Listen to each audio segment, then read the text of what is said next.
petilasan khas di sini, Ustaz. Tempat bertapannya Raden Anoman.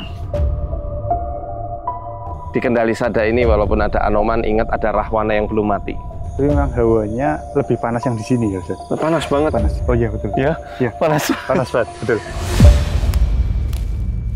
Beberapa cerita gitu, Ustaz. Ada yang kecelakaan di danau itu. Katanya sampai meninggal itu, Ustaz.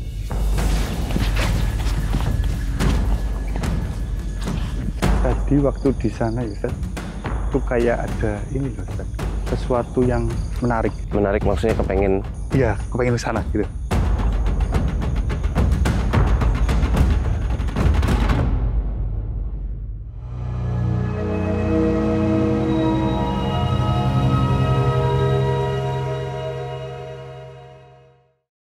Assalamualaikum warahmatullahi wabarakatuh. Waalaikumsalam. Selamat malam Sobat MFO, berjumpa lagi dalam segmen Jelajah Misteri. Malam hari ini Jelajah Misteri akan membahas tentang sebuah tempat yang terkenal sebagai tempat petilasan Panembahan Kendali Sada. Nah, siapakah Panembahan Kendali Sada? Dan juga apa hubungannya dengan patung di sebelah kita ya Ustadz? Nah nih, menarik ini Mas. Ya betul. Nanti kita akan bahas lebih banyak bersama tidak lupa dengan Ustadz Faizar, membahas tentang berbagai macam misteri dan psikologis yang ada di petilasan tersebut. Iya. Baik Ustadz, kita sudah berada di petilasan di depan, halaman depan petilasan Panembahan Kendali Sada. Dan di sini ada tokoh Anoman sebagai ikonnya Ustadz. Kendali Sada itu kan pertapaannya Anoman ya kalau ya, di epos Ramayana gitu ya. Ya betul Ustaz. Jadi Kendali Sada itu tempat pertapannya Raden Anoman. Raden Anoman ini merupakan putri dari Dewi Anjani. Putra? Oh iya putra dari. Iya putra betul Ustaz. Putra dari Dewi Anjani. Saya kayak nostalgia nih Mas. Iya betul Ustaz. Soalnya dulu waktu sama Mbah itu sering diceritain itu. Oh. Kan ada Ramayana, Mahabharata, ya. Mahabharata Pandawa. Ya betul. Kalau Ramayana ya ini ya tokoh, betul salah satu tokoh utamanya. Tokoh utamanya salah satunya adalah ini Anoman. Nah, tapi di pewayangan Jawa entah apa, kenapa dan bagaimana kemudian tokoh Anoman ini hidup sampai dengan kisah Mahabharata, Ustaz. Berarti iya betul, sampai dengan kisah Mahabharata. Jauh banget ya ibaratnya. Jauh banget Ustaz, itu melewati beberapa kerajaan dinasti. Berabad-abad. Berabad-abad, Ustaz. Dan saya ini ngelihat salah satunya ketika Anoman pas ini lakon Antareja yang kesurupan Rahwana itu loh. Oh iya. Ya. Pas Gatotkaca lagi mau diangkat jadi raja di Pringgondani. Betul, kan Antareja dihasut Sengkuni sama Durna. Terus dia marah kan? Betul. Ternyata dirasuki sama Rahwana. Betul. Si Anomannya muncul. Betul. Itu ternyata sudah berabad-abad ya. Betul, sudah berabad-abad. Ibaratnya ketika kalau misal hal tersebut itu nyata, dia umurnya panjang banget berarti. Panjang banget Ustaz. Kalau di epos India Ustaz, ini kan penjelmaan Ramayana itu Rama, itu penjelmaan dari Dewa Wisnu. Wisnu ya. Ya, Dewa Wisnu. Nah, Dewa Wisnu itu menjelma 9 kali Ustaz. Menjadi manusia itu 9 kali. Sebelum dari kisah Ramayana, itu ada kisah yang terserat dalam Tripomo. Apa itu Mas? Nah, itu Arjuna Sasrabahu, Rajana namanya. Itu juga dikenal sebagai penjelmaan dari Wisnu. Oh. Penjelmaan dari Wisnu, Arjuna Sasrabahu, Rama, kemudian sampai ke di kisah Mahabharata ada Kresna.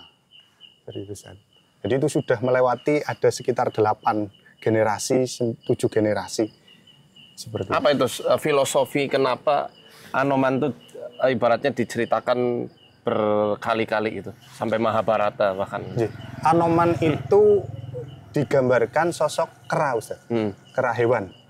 Hewan Ustaz, sosok sebagai hewan yang kemudian mempunyai kesaktian yang tertentu. Bahkan dia mampu menjadi petapa, resi. Resi Anoman.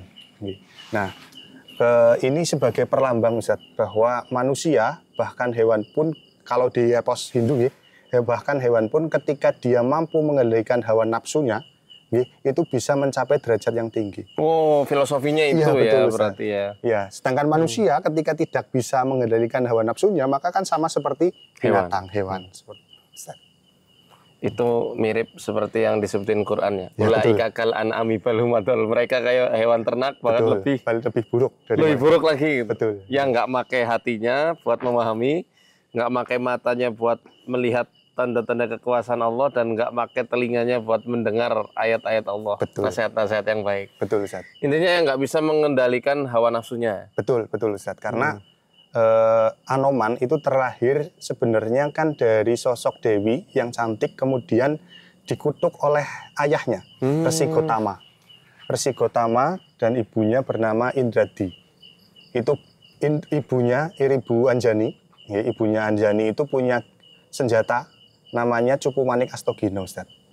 Cupu Manik Astagina itu kalau di pewayangan diceritakan kesaktiannya mampu melihat gambaran seisi dunia dan langit, itu Ustaz. Jadi ketika diberikan ke Anjani, karena waktu itu Anjani masih kecil dan muda, maka seperti dibuat mainan. Oh, seperti dibuat mainan. Kemudian ada dua saudaranya laki-laki. Ya, kalau setelah berubah menjadi kera namanya Subali dan Sugriwa. Nah itu ketika dibuang oleh ayahnya Resi Gotama karena bermain itu, kemudian dikutuklah menjadi kera. Ibunya bertiga itu, Anjani, Subali, dan Sugriwa. Ini penggambaran sebagai manusia, Ustaz. Kalau kita bersifat serakah, ingin menguasai dunia seisinya, maka akan menjadi seperti kera. Seperti itu, Ustaz. Itu menarik tuh, ada 3 poin. Yang pertama, Cupu Manik Astagina. Iya, betul. Di zaman sekarang malah dipakai dukun buat menciptakan jimat. Iya, betul. Betul, Ustaz. Itu kalau teman-teman nyari di marketplace itu, oranye maupun yang hijau, itu ada itu, Cupu Manik Astagina.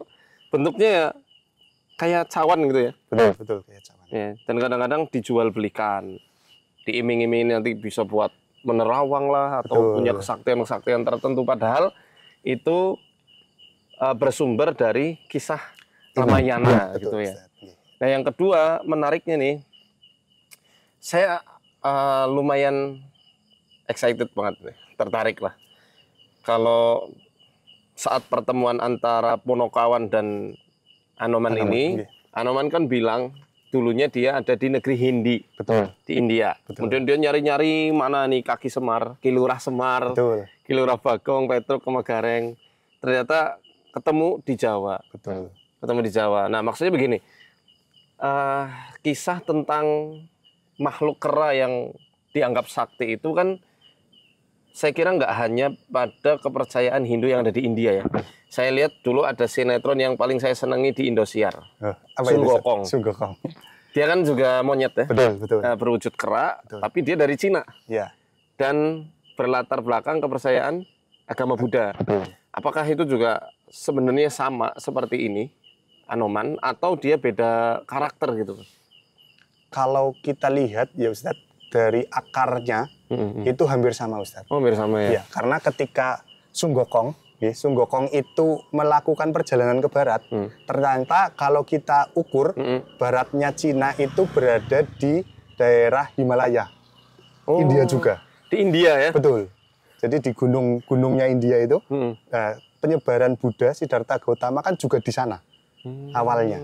Seperti itu, Ustaz. Jadi Hindu terlahir lebih dahulu, kemudian Siddhartha Gautama itu lahir kemudian, akhirnya membawa pencerahan baru terhadap agama Buddha.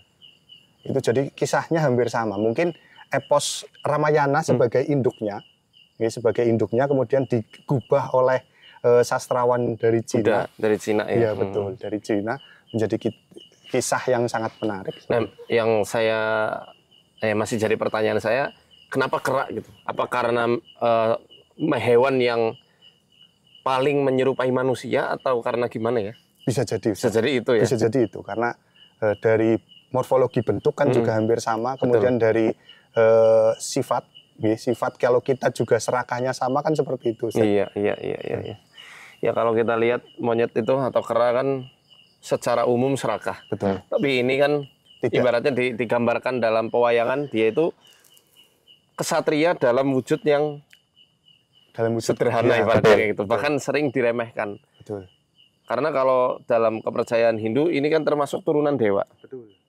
Tapi mau merendahkan diri sebagai pelayannya Rama. Betul. Padahal mungkin kan satu apa ya istilahnya, satu strata sosial gitu ibaratnya kan, Ya, betul. satu kasta kan, tapi dengan sangat merendahnya dia mau mengabdi sama Rama. Makanya dalam tadi disampaikan oleh Mas Akbar, filosofinya ini adalah filosofi apa namanya, pengabdian yang Ya, betul. seutuhnya gitu ya. Betul Ustaz. Itu. Nah yang ketiga ini, Ya. saya menemukan di beberapa artefak-artefak yang di candi lah ya. Nah, berarti kan bisa dibilang epos Ramayana itu sudah ada 500 sampai 1000 sebelum Masehi. Iya, betul. Sudah lama luas sekali ya betul, berarti. Ya, Ustaz. Sudah lama banget Ustaz. Kemudian terkenalnya itu kan di zaman kerajaan Majapahit setelah digubah ke dalam bahasa Jawa kuno Ustaz. Dari bahasa Sanskerta. Epos itu.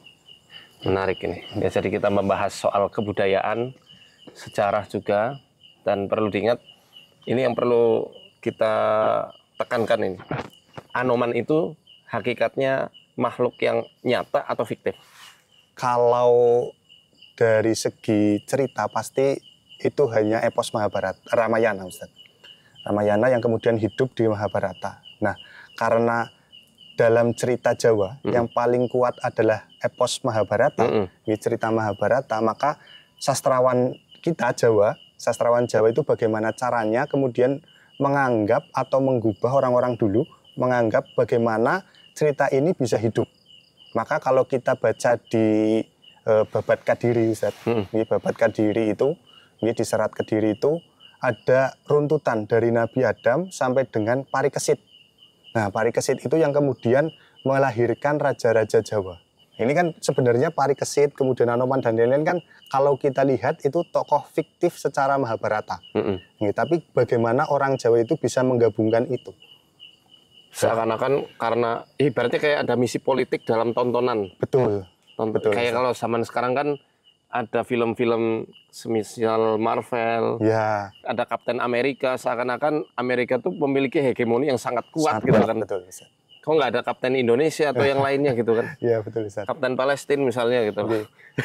Makanya kalau kita lihat beberapa daerah di Indonesia ada yang mengambil nama dari tempat-tempat ini, tempat-tempat yang tercipta dari epos Mahabharata itu.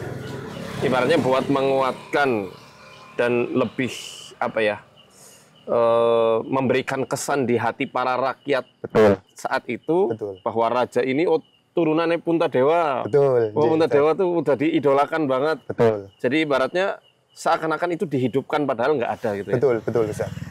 Gitu, Ustaz. Nah ya itu yang kita sayangkan kan ranah budaya yang seharusnya kita ambil nilai-nilai filosofi serta pesan-pesannya, justru malah kadang-kadang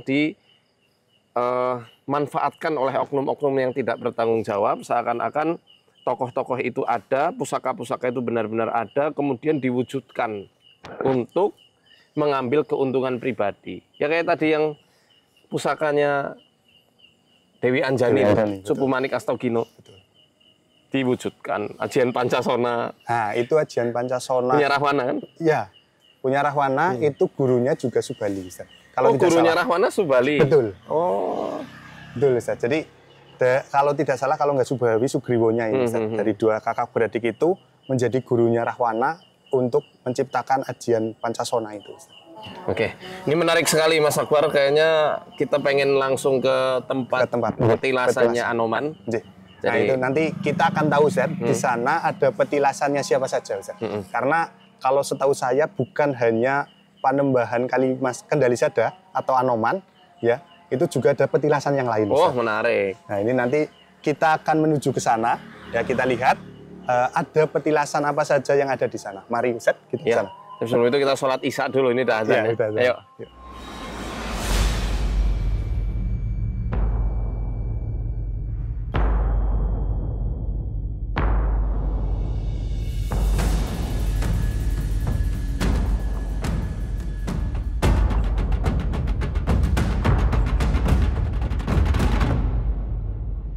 Nah ini kita udah sampai teman-teman di petilasan Kendali Sada.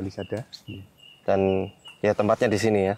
Betul, Ustaz. Kita naik ke atas ke petilasannya. Ini kebetulan habis ini mau ada tahlilan dari warga kampung, ada ruat ya. Ya betul. Ruatan dari kita. Terakhir ini. Mungkin di sini nggak terlalu lama karena nanti banyak warga yang ke sini. Ini di sini ada kainnya Werkudara nih ya, Mas ya. Kain poleng. Kain poleng. Biasa. Kain poleng Ini juga dipakai Semar kan? Kain poleng ini lebih ke Betara Bayu, Ustaz. Bayu ya? Ya. Soalnya di ini waktu saya ke Ponorogo tuh, ke Klambi Sirang, banyak juga ini kain-kain begini. Ya betul, Ustaz. Jadi kain ini, kain poleng ini, Ustaz, ciri khasnya Betara Bayu. Yang dipakai itu Anoman sama Werkudara, Ustaz. Karena kalau dari epos Mahabharata, Werkudara itu juga berkah dari Betara Bayu. Anoman, Dewi Anjani itu melahirkan Anoman juga berkah dari Betara Bayu, Ustaz. Makanya ini saudara satu Tunggal Bayu. Ya betul. Kalau dalam kisah pewayangan kan seperti itu, saudara tunggal Bayu. Sekali lagi teman-teman, ini kita lagi membahas soal budaya dan pewayangan. Jadi jangan kemudian langsung dibawa, oh kok akidah Islam gitu. Kita nggak lagi bahas soal teologi Islam. Betul. Kita lagi bahas masalah Anoman ya dan kebudayaan. Itu. Kita lihat atas.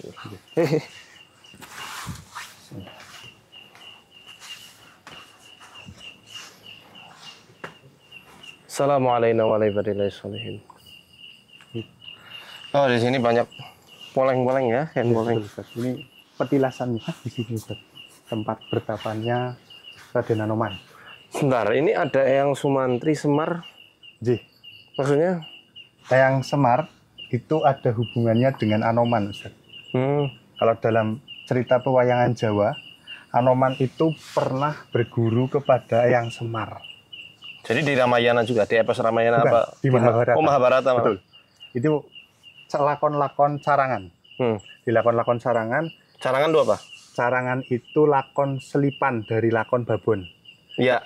Betul, Ustaz. Jadi dari Pujangga Jawa ya? Betul, itu dari Pujangga Jawa. Biasanya lakonnya lakon wahyu, lakon wahyu, lakon resi, pertapaan itu biasanya itu lakon-lakon carangan. Nah, di sini ketika Anoman itu pernah berguru kepada Semar ketika Semar menjadi resi. Juga ketika lakon Anoman Maneges, Ustaz. Iya. Nah, lakon Anoman Maneges itu Anoman itu juga meminta saran petuah dari Eyang Semar juga, Ustaz. Sebenarnya yang lakon yang paling mengharukan bagi saya ya, itu ketika jimat Kalimasada itu dibabar. Ya, betul. Ini kan juga carangan juga ya? Betul, carangan, Ustaz. Jadi ketika, kan selama ini kan misteri sekali tuh. Betul. Kalimasadanya Pandawa tuh. Betul. Karena nggak ketahuan kan apa yang tertulis di dalamnya. Betul. Terus pas mau pada hari moksanya mereka, Puntadewa katanya nggak boleh moksa dulu karena masih ada tugas yang belum selesai. Betul. Ya ini buat mensarah, maksudnya itu membabar jimat Kalimasadanya sehingga disuruh tapak bertahun-tahun sampai era kerajaan Demak. Betul. Ya kan itu epic banget itu tuh. Pas ketemu ulama ya, Kanjeng Sunan Kalijaga. Kaget kan Kalijaga. Wah, kok ternyata isinya adalah kalimat syahadat. Betul. Nah, yang menciptakan itu siapa, Mas? Menciptakan itu, Ustaz. Cerita yang kalimat ada yang dibabar kemudian jadi kalimat syahadat. Karena mungkin ada kemiripan secara semantik ya. Kalimat ada syahadat, kalimat syahadat itu. Yang menciptakan lakon ini kalau dari beberapa literasi itu Kanjeng Sunan Kalijaga, Ustaz. Makanya beliau sendiri. Betul, makanya di situ pertemunya antara Puntadewa sama dengan Sunan Kalijaga di situ. Dan banyak lakon-lakon yang intinya di Jawa Ustaz, itu menjelaskan tentang makrifat. Contohnya Dewa Ruci, Ustaz. Iya, itu menarik banget itu Dewa Ruci ya. Ustaz, itu bagaimana kita mengenal diri kita, kan gitu, Ustaz. Kemudian bagaimana kita menemukan kebenaran yang sejati. Gitu, Ustaz. Itu lakon-lakon yang luar biasa, banyak yang digubah oleh ulama-ulama Jawa, terutama Kanjeng Sunan Kalijaga itu, Ustaz. Yang dicari Werkudara Tirta Tirto Perwitosari. Tirto Perwitosari itu luar biasa. Ya, itu, kembali lagi ke Anoman ini, Mas. Ji. Ini kita masuk aja lah. Ustaz. Ini namanya Anoman Perbansa. Apa Ustaz. beda lagi? Sama, Ustaz. Jadi kalau di dalam bahasa Sanskerta itu Perbancana. Perbancana. Nah, mungkin kalau orang Jawa kemudian menyebutnya Eyang Anoman Perbansa. Gitu, Ustaz. Kan namanya banyak ya. Betul. Sunggono, Mayangkara. Banyak banget itu. Banyak, Bayu Suto kan. Bayu Suto ya. Wah, ini kayak lagi ngobrol sama Mbah. Masya Allah. Nah, tadi katanya mau dijelaskan di sini ada petilasan siapa aja, Mas? Di sini itu tadi selain ada Eyang Anoman, juga ada Eyang Semar, kemudian ada Eyang Panunggul, dan di sebelah sana ada Eyang Tekad, Ustaz. Eyang siapa itu? Tekad. Kalau ini siapa Panunggul? Nah, kalau menurut warga sekitar itu pendamping-pendampingnya, Ustaz. Yang mendampingi pertapannya Eyang Anoman. Di sana ada Eyang Tekad. Juga orang sini asli. Kalau orang sini atau aslinya wallahu alam.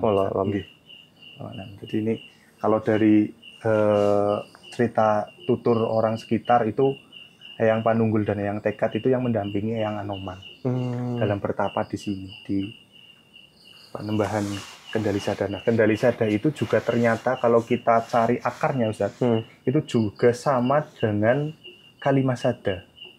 Kendali Sada. Iya. Kalimasada. Itu sama ternyata, Ustaz. Kalau kita lihat dari beberapa literasi, itu katanya sama. Mungkin nanti kita lanjut di bawah aja mungkin. Karena mau pada tahlilan. Mau dipakai untuk ini. Iya, jadi yang penting kita tahu ya, teman-teman juga tahu petilasannya kayak gini. Dan nanti kita bahas dari sisi yang lainnya. Sisi metafisis, sisi psikologis, historis, dan apa satu lagi? Teologis, insya Allah. Ya, itu udah ada tung. Bukan tung sahur ya. Tung mau ke sini mau buat tradisi ruatan warga sini. Jadi kita pergi aja. Ya.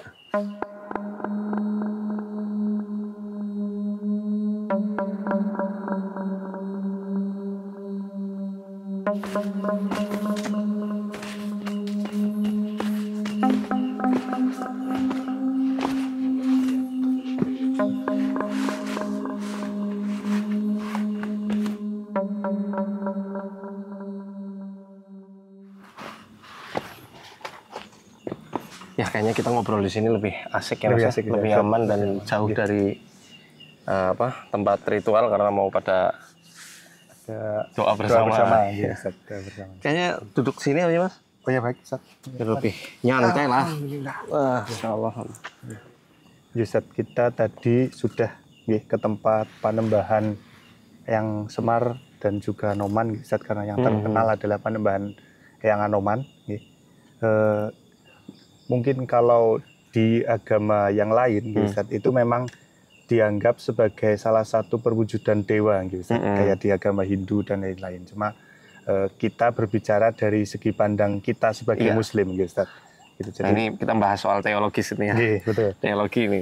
Sebagai kita umat Islam kan, jadi harus juga melihat dari kacamata Islam juga, Ustaz, seperti itu.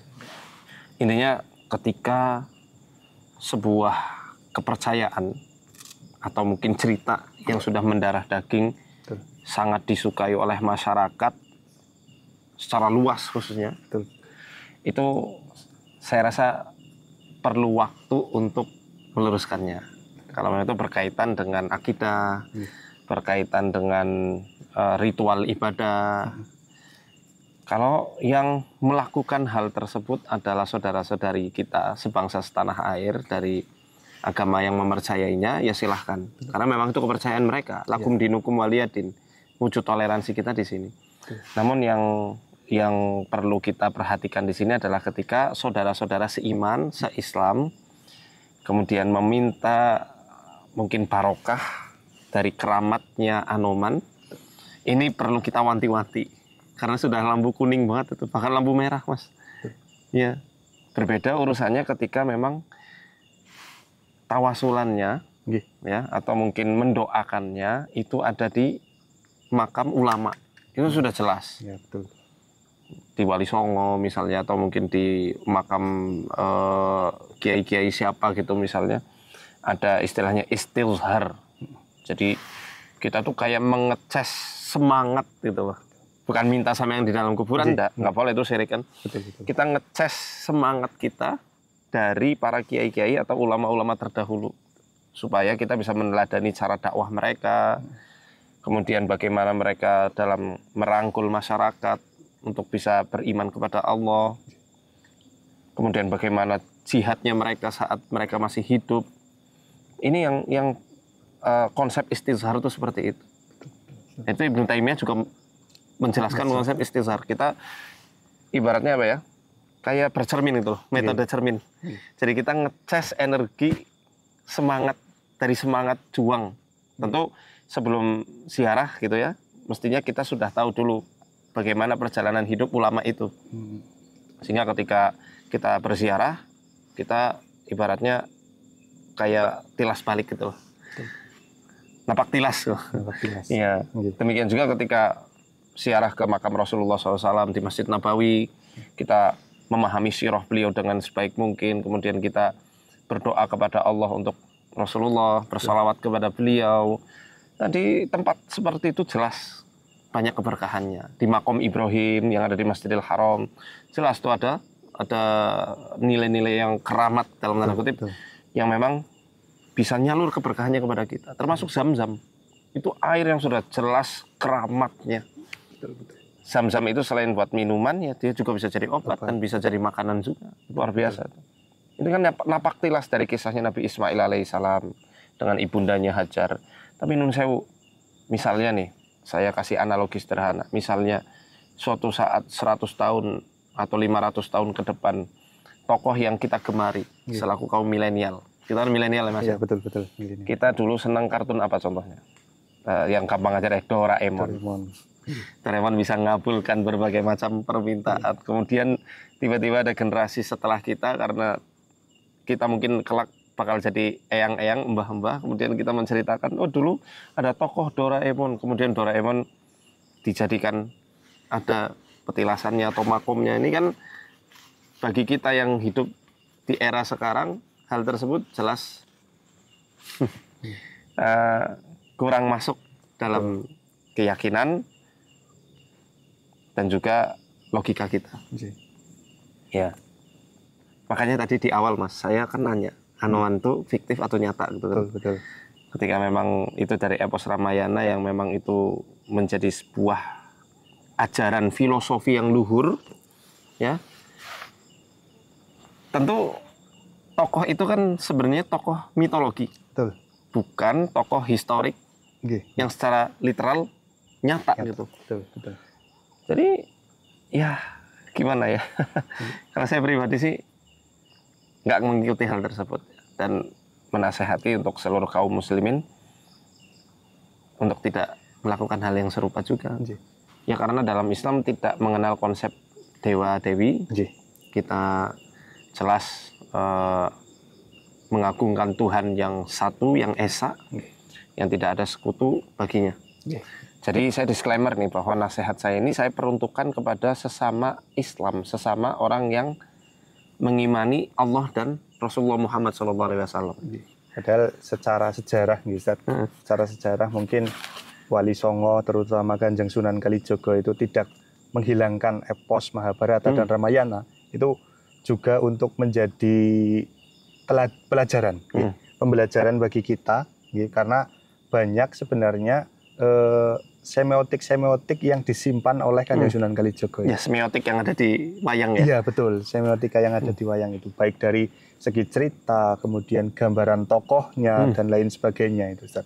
Maka sebenarnya kita itu tidak bisa menelan mentah-mentah, Ustaz. Menelan mentah-mentah karena sepengetahuan saya itu banyak pembelajaran yang tersirat dari kisah-kisah yang tidak dihilangkan oleh para wali dahulu, Ustaz. Seperti itu.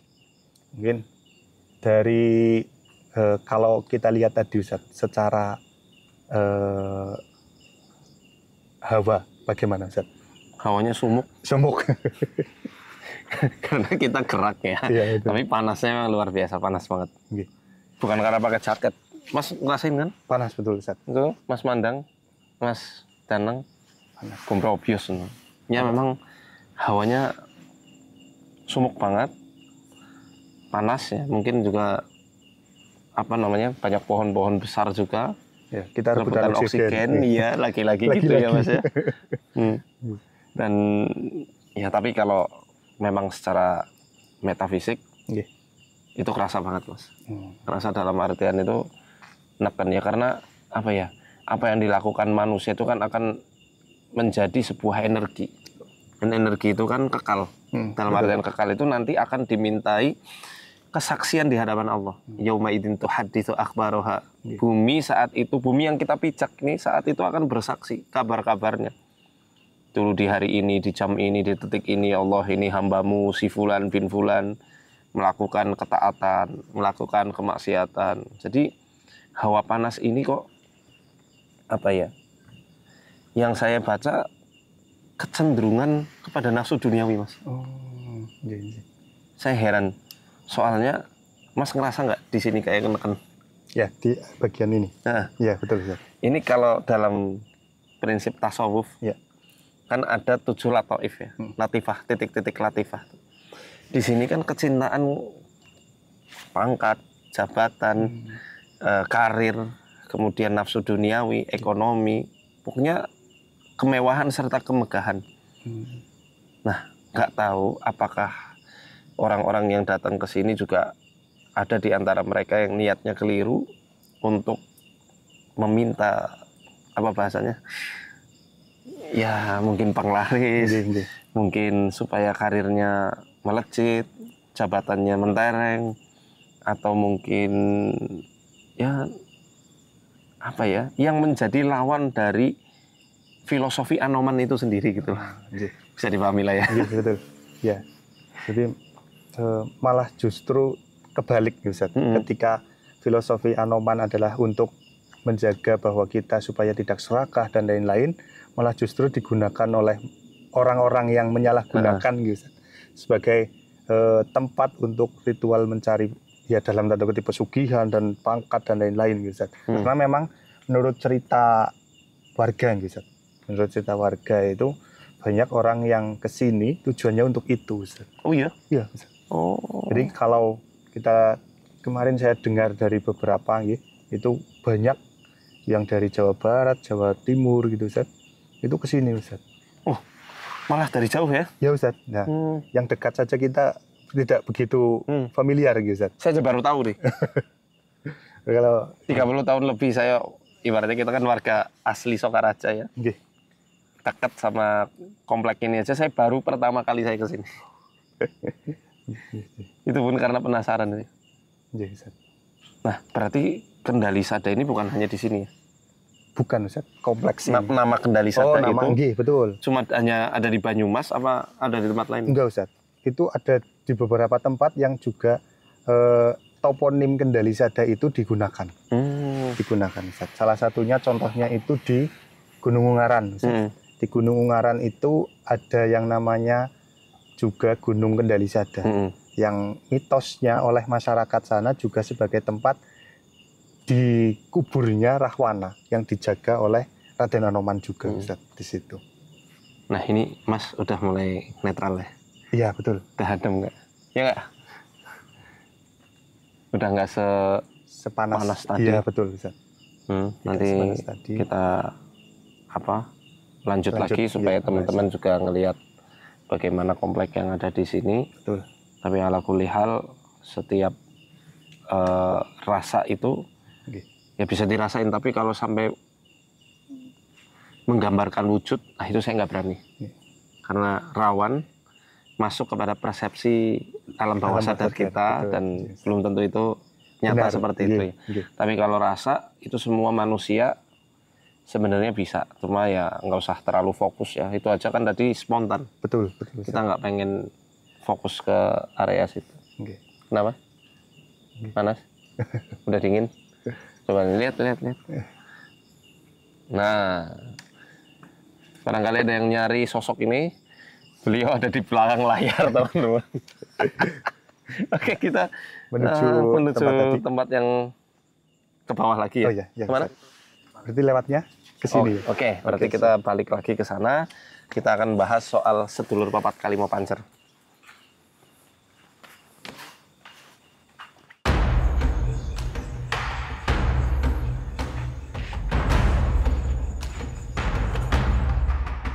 Ya, alhamdulillah sekarang sudah sampai di Bumper lagi, di bumi perkemahan. Jadi tadi di depan kita lewat sana ya. Kita pengen ngobrol sama Mas Akbar lagi di sini nih, di lapangan. Nanti kita akan bahas tentang apa, Ustaz? Tadi sedulur papat Kalimo Pancer yang secara filosofi itu induknya adalah di epos Ramayana ini.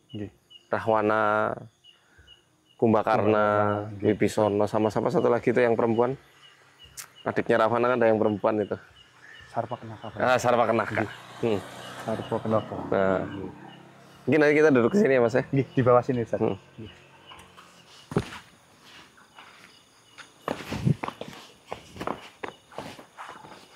Kita duduk di sini aja, Ustaz. Oke.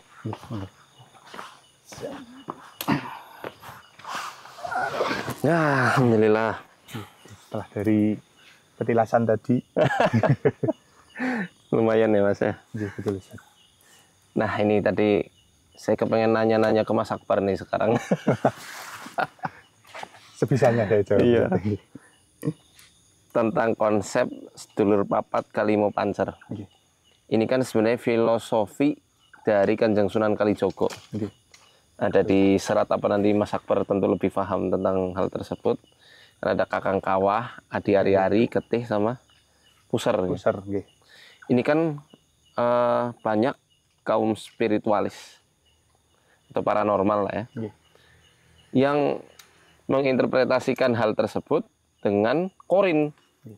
Kok saya kayak kurang setuju ya? Karena korin itu kan jin dan malaikat, itu sosok eksternal. Betul.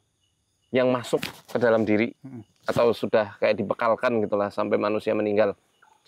Kalau yang saya baca dari sedulur papat Kalimo Pancer ini justru malah bagian dari kita sendiri, bukan bagian eksternal. Betul nggak Mas? Betul, Ustaz. Jadi kalau di konsep Jawa, Ustaz, sedulur papat lima pancer itu kan tadi ada Kakang Kawah di hari-hari. Nah, Kakang Kawah di hari-hari itu kan juga kawah itu sebenarnya air ketuban. Nah, kan juga ditambah hari-hari. Hari-hari tempat plasenta. Nah, itu. Nah, kan juga sama asalnya dari kita juga, Ustaz. Iya. Dari kita juga sebenarnya, makanya kalau orang Jawa dulu itu, Ustaz, ketika akan membersihkan ari-ari itu harus dibersihkan sedemikian rupa sampai bersih banget, Ustaz. Sampai benar-benar bersih, kemudian dimasukkan ke dalam kendil, baik itu boleh digantung atau dikubur. Kalau yang dikubur itu pasti juga diberikan lilin atau penerang. Oh, terus dikasih kayak kurungan ayam ya? Betul, Ustaz. Kenapa harus kayak gitu, Mas? Itu filosofinya sebenarnya biar kan sebenarnya itu amis, Ustaz. Amis. Nah, itu supaya tidak ada, kalau secara ini, secara ilmu yang kenyataan itu biar tidak ada hewan yang masuk ke situ, Ustaz, mengganggu itu. Biar nggak dimakan ya? Iya, betul, biar nggak dimakan dan lain-lain. Tapi secara pengharapannya masyarakat dulu ketika dikasih penerang dan lain-lain itu bisa menjadi pintar anaknya, Ustaz, karena cemerlang dan lain-lain seperti itu, Ustaz. Kemudian seperti tahu ini, Masya Allah. Itu, Ustaz. Jadi biar anaknya pintar dan lain-lain, tercerahkan lah ibaratnya seperti itu, maka dikasih penerang itu, Ustaz. Nah, ini kan ada hubungannya ya antara sedulur papat Kalimo Pancer dengan epos Ramayana. Betul. Yang dikubah oleh Sunan Kalijogo. Yang saya tahu ini kan berkaitan dengan nafsu amaro, nafsu mulhimah atau supia, mutmainah sama lawama. Betul. Itu kan kisahnya itu awalnya itu kan berkaitan dengan lakon Ramayana, Ustaz. Lakon Ramayana. Jadi dari kisah awalnya itu ada sayembara. Sayembara untuk memperebutkan Dewi Sukesi, Ustaz. Dewi Sukesi itu nantinya ibunda Rahwana. Oh, Ibunya Rahwana. Nah, sebenarnya Masalah. yang ingin mengikuti sayembara itu Raja Alengka, namanya Prabu Danaraja. Danaraja. Iya, Prabu Danaraja ini punya bapak namanya Resi Wisrawa.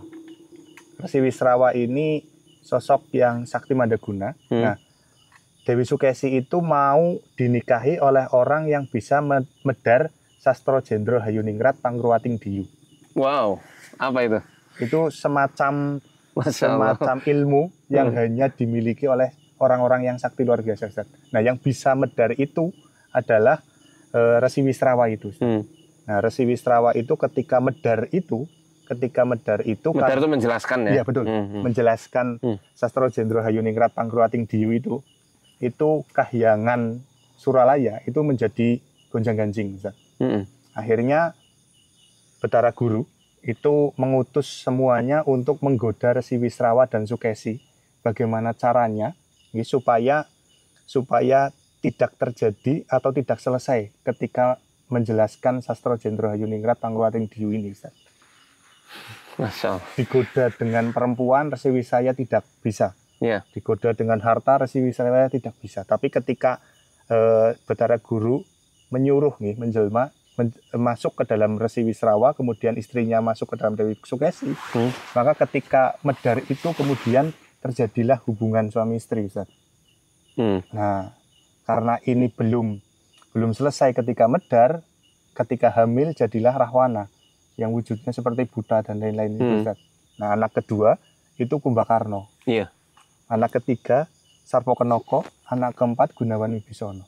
Nah, Gunawan Wibisono ini ketika sudah benar-benar terlepas dari balanya itu Sastro Jendro Hayuningrat, maka wujudnya menjadi manusia sempurna, Ustaz. Pantesan Rahwana itu digambarkannya Dasamuka itu ya. Ada 10 wajah, 20 tangan dan kaki. Iya, betul, Ustaz. Rata-rata wajahnya merah. Merah, betul. Ini nafsu ini, Ustaz. Amarah. Gitu. Dan seks ya. Iya, betul. Libido karena dia lahir karena hubungan suami istri yang belum selesai misinya gitu kan. Iya, betul, Ustaz, itu. Nah, kemudian Kumbakarna itu kan digambarkan suka tidur dan makan. Oh iya. Iya, Ustaz. Jadi dia hanya bangun ketika untuk makan kemudian tidur lagi. Itu seperti itu, Ustaz, digambarkan itu. Sarpokenoko itu digambarkan yang suka dengan kemewahan. Dia supiah itu atau mulhimah ya. Iya, betul. Nafsu supiah itu suka kemewahan, Kumbakarna itu lawamah. Iya. Makan dan tidur itu. Perut itu. Nah, sedangkan perut. Iya, betul. Betul, Ustaz. Nah, sedangkan Wibisono itu yang sudah baik. Mutmainah itu ya. Iya, betul. Makanya digambarkannya juga sudah sebagai kesatria yang tampan. Seperti itu. Makanya 4 orang ini kan berbeda dari bentuk wajah, kemudian sifatnya, kesukaannya kan juga berbeda, Ustaz. Dan ini mewakili yang sedulur papat itu sebenarnya secara filosofinya dan pesan-pesan moralnya begitu ya. Pesan moralnya, betul, Ustaz. Mewakili nafsu yang ada di diri kita. Iya kan, Ustaz? Kita kan punya 4 nafsu itu. Iya, betul. Bagaimana cara kita mengelola nafsu itu kan juga tergantung. Nah, pancernya itu kita. Diri kita sendiri. Betul, diri kita sendiri. 4 sedulur ini yaitu sedulur nafsu kita yang harus kita jaga itu, Ustaz. Wah, Masya Allah, Masya Allah. Ini Om Hao versi MFO. Masya Allah. Detail sekali ya, Mas. Sebenarnya yaitu, Ustaz, kalau kita benar-benar mempelajari sesuai dengan filosofis, orang-orang dulu kita, Ustaz, Kanjeng Sunan Kalijaga itu tidak mungkin tidak mungkin mengajarkan sesuatu yang tidak baik. Iyalah. Sesuatu yang buruk gitu, Ustaz. Makanya sebenarnya ada penggambaran-penggambaran di situ yang menjadi ibroh bagi kita, bagi kita untuk semangat belajar, untuk semangat introspeksi diri seperti itu, Ustaz. Nah, ini saya kira clear ya soal sedulur papat Kalimo Pancer. Karena itu hakikatnya ilmu psikologi lama yang diciptakan oleh Kanjeng Sunan Kalijaga untuk menjelaskan tentang konsep nafsu. Betul, Ustaz. Konsep jiwa manusia, bawaannya. Mungkin kalau sekarang sanguinis, koleris, melankolis, pragmatis, mungkin ke situ ya. Tapi kalau kita lihat ini justru malah lebih dalam lagi itu yang disampaikan Sunan Kalijogo itu. Betul, betul. Karena basicnya ya Quran. Ya. Hanya saja ada penggambaran dari tokoh wayang yang saat itu digemari oleh masyarakat Jawa secara umum, secara luas. Tentu pengajaran hal tersebut jauh lebih bisa difahami dan diterima oleh masyarakat.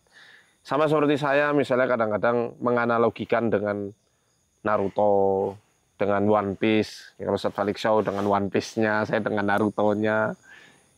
Teman-teman mungkin bisa ada gambaran sihir itu takhil. Takhil itu artinya ilusi. Ada sihir yang ilusi. Apa yang mudah untuk menganalogikannya? Genjutsu, genjutsunya Itachi Uchiha. Nah, ada teknik teleportasi. Ya pakai Hiraishi no Jutsunya Yondaime Hokage. Itu. Jadi apa ya? Memudahkan masyarakat yang senang dengan cerita-cerita itu terhadap sebuah konsep ya untuk menanamkan norma-norma syariat, norma-norma tauhid sekaligus pola ajaran tasawuf atau tazkiyatun nafas di dalam wayang tersebut gitu loh. Nah, ini Mas, tentang kendali sada yang saya ketahui itu kan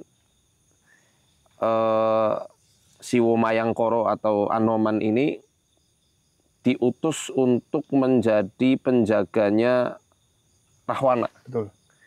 Di Gunung Sumowono. Nggih, Gunung Sumowono. Itu masuk ke kendali sada nggak sih Sumowono itu? Masuk. Kalau di wayang? Iya, Ustaz.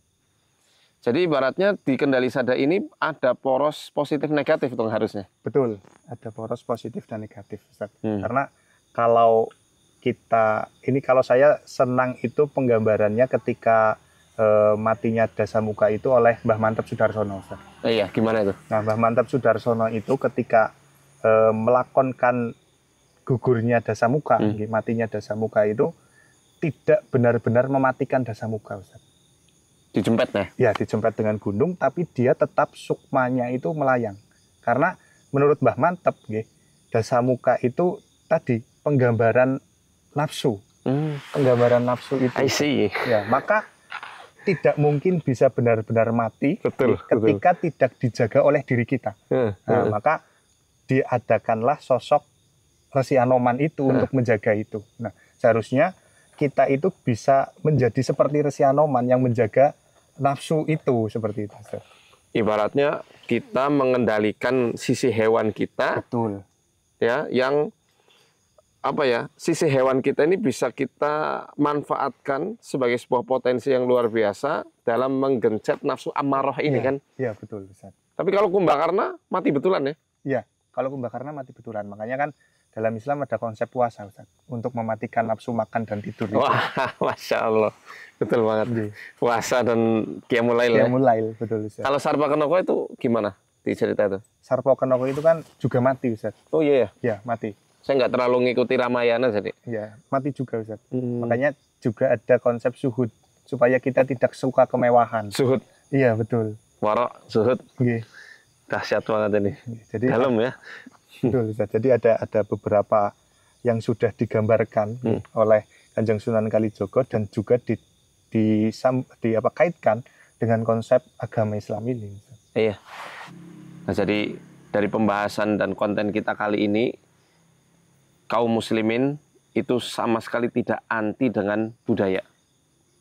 Saya, Mas Akbar, dan penggiat-penggiat dakwah yang lain, tidak ada yang namanya anti dengan kebudayaan selagi budaya itu tidak berseberangan dengan norma-norma syariat, apalagi prinsip akidah Islamiyah, prinsip tauhid. Kalau misal melanggar ya mohon maaf kita nggak bisa mengikuti dan tidak menerima.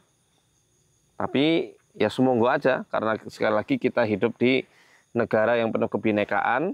Bagi yang meyakini hal tersebut di luar agama kita, ya silahkan, itu memang kepercayaan mereka sendiri. Tapi kami ya tetap dengan prinsip ketauhidan kami. Ya, adapun nilai-nilai moral dari para dari Kanjeng Sunan Kalijogo itu yang kita ambil justru goyahnya, tujuannya, betul, peta hidup, ya. Peta dakwahnya. Betul, betul. Bisa. Ibaratnya wayang ini kan menjadi kendaraan, budaya-budaya itu menjadi kendaraan untuk memahamkan masyarakat supaya bisa mentauhidkan Allah dengan sebenar-benarnya, bisa kembali kepada Allah dengan husnul khotimah. bisa ngerti sangkan paraning domadinya. Betul, Ustaz. Bisa paham apa sih tujuan dia dihidupkan, kemana dia bakal kembali, seperti itu. Ya, jadi ini akulturasi yang sesungguhnya. Betul, Ustaz. Kita kepengen supaya kawula muda, teman-teman semua, adik-adik semuanya, atau mungkin kakak-kakak kami, ya, memahami betul bahwa budaya yang dibawa menjadi kendaraan dakwahnya para Kanjeng Sunan itu, ya seperti yang dijelaskan Mas Akbar tadi. Masya Allah, luar biasa banget, dalam banget. Ya.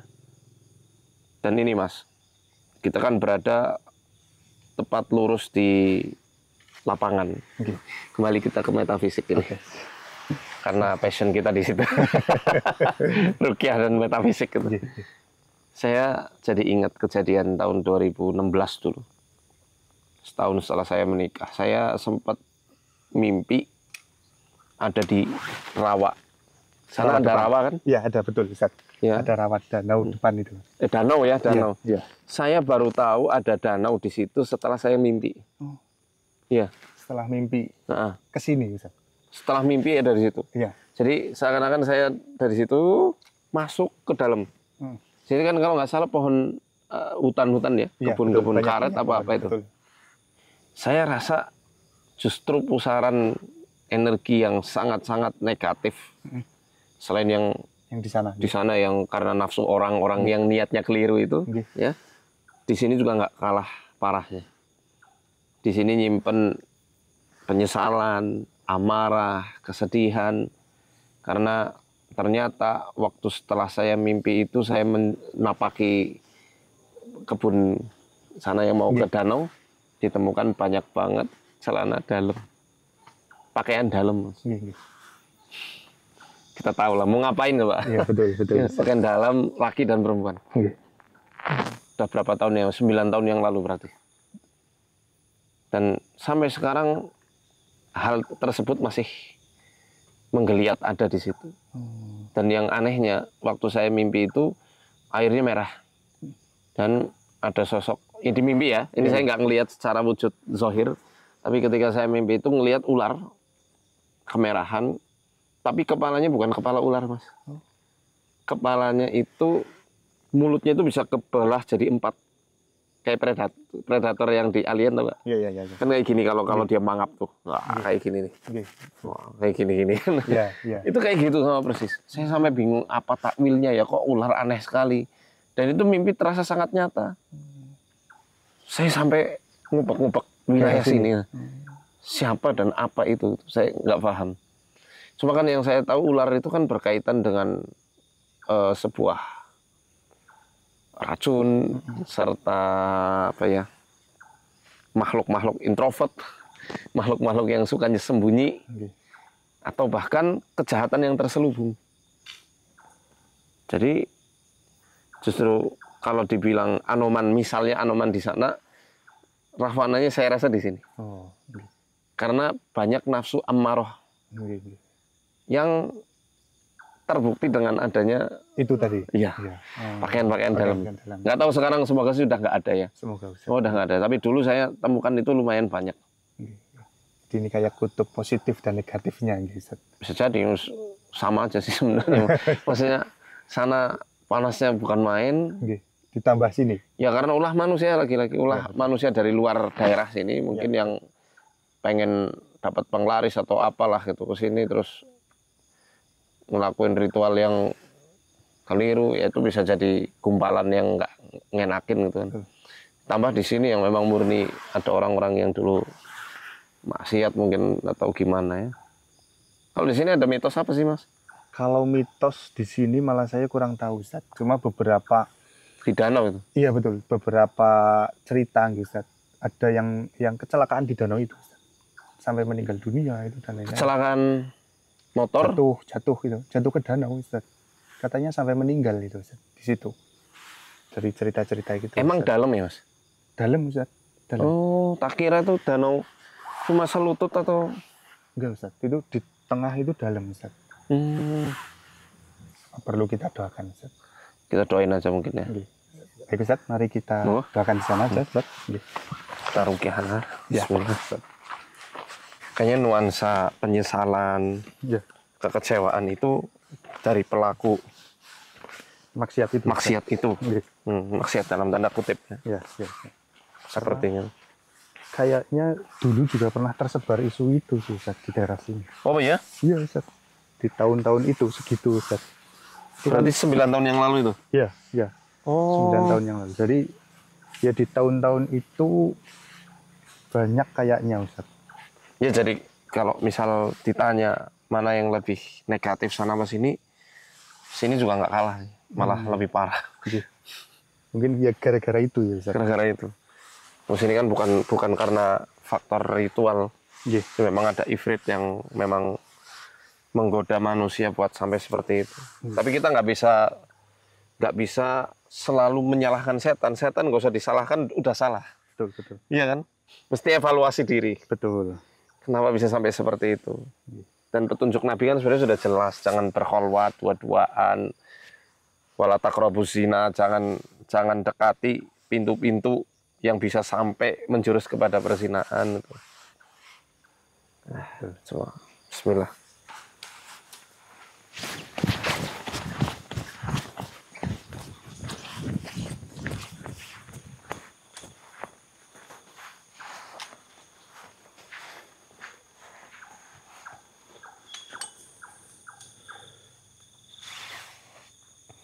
واتبعوا ما تتلو الشياطين على ملك سليمان وما كفر سليمان ولكن الشياطين كفروا يعلمون الناس السحر وما أنزل على الملكين ببابل هاروت وماروت وما يعلمان من أحد حتى يقولا إنما نحن فتنة فلا تكفر فيتعلمون منهما ما يفرقون به بين المرء وزوجه وما هم بضارين به من أحد إلا بإذن الله ويتعلمون ما يضرهم ولا ينفعهم ولقد علموا لمن اشتراه ما له في الآخرة من خلاق ولبئس ما شروا به أنفسهم لو كانوا يعلمون.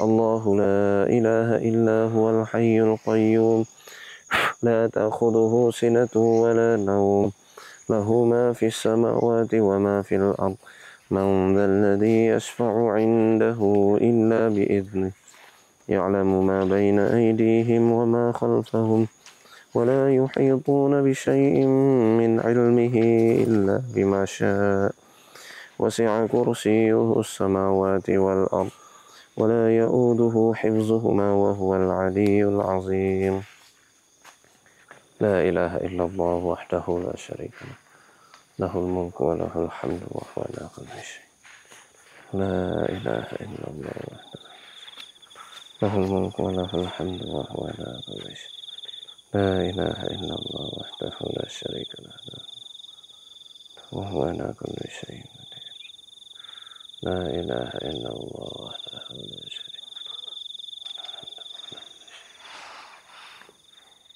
Panas? Tadi itu panas juga? Iya. Panas? Sama kayak Waktu di mana? di kuburan. Nah, Tadi waktu di sana ya Ustaz, itu kayak ada ini loh Ustaz, sesuatu yang menarik gitu. Tapi nggak tahu apa itu Ustaz. menarik maksudnya kepengen Iya, kepengen ke sana gitu. pengen ke Ke arah danau sana. ya? Iya betul.